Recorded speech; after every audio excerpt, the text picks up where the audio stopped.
E, professor, países do Ocidente, né, como a gente veio acompanhando, impuseram sanções para a Rússia, mas a relação é complicada, né, excluir a Rússia do SWIFT, mas ao mesmo tempo manter os negócios de petróleo e gás com o país. Como é que você avalia a efetividade dessas sanções e qual é também quais são os efeitos colaterais dessas sanções para as demais economias?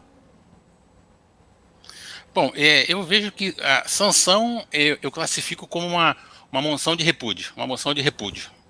Porque na prática não há nenhum país que tenha sofrido sanções por parte do Ocidente, leia-se Estados Unidos, que tenha mudado o seu regime por causa disso.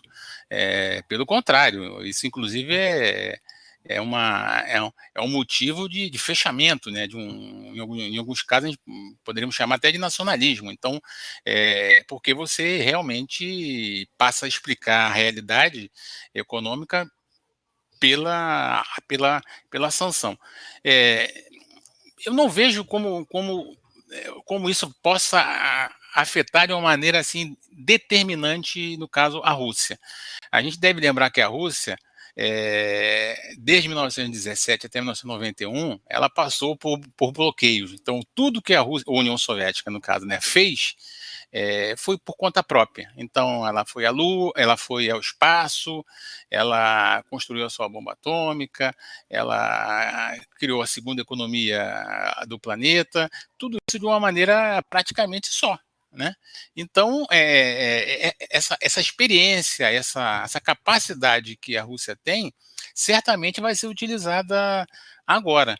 Então, a sanção em si, ela vai criar um efeito, sim, mais para a vida do cidadão comum. E também nós temos uma coisa que não bate, né? Esse frenesi não foi acompanhado de um estudo mínimo da realidade. Então, por exemplo, e o gás perdão, e o gás da Europa que vem da Rússia? Como isso vai ser pago? Então, provavelmente o SWIFT, ou pelo menos ali a última vez, que alguns bancos foram retirados, não todos. Então você abre uma brecha para tentar fazer esse pagamento. Então, eu vejo muito mais uma retórica beligerante do que algo realmente concreto, perdão. E também vejo a Rússia ela se aproximando cada vez mais da China.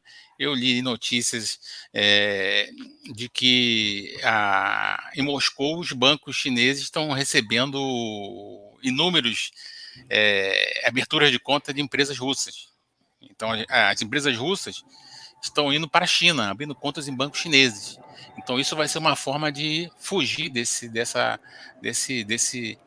bloqueio, que no final, como já disse, não acho que vai resolver.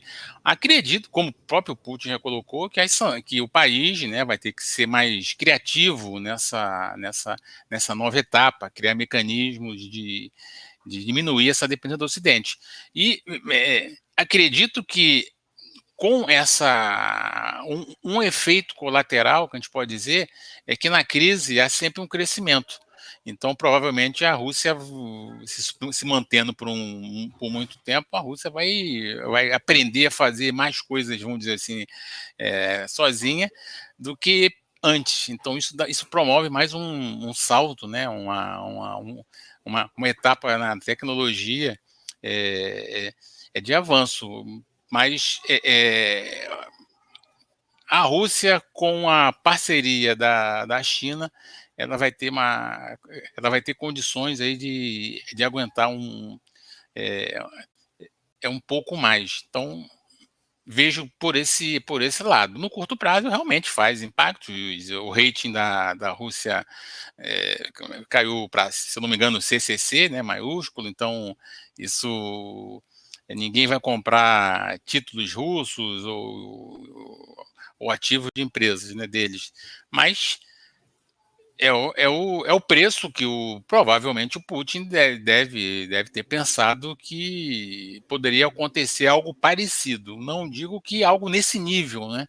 Mas certamente estava preparado para receber mais sanções que já existem, né, desde 2014, né, com a anexação da Crimeia.